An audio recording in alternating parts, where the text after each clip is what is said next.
cable कारबाट ओर्लिएर हिँड्दाखेरिको दृश्य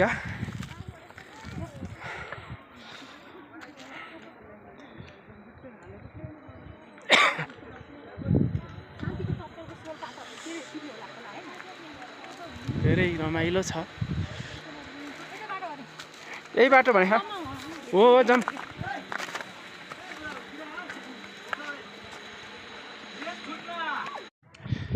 cable कारबाट ओर्लिएर हिँड्दाखेरिको दृश्य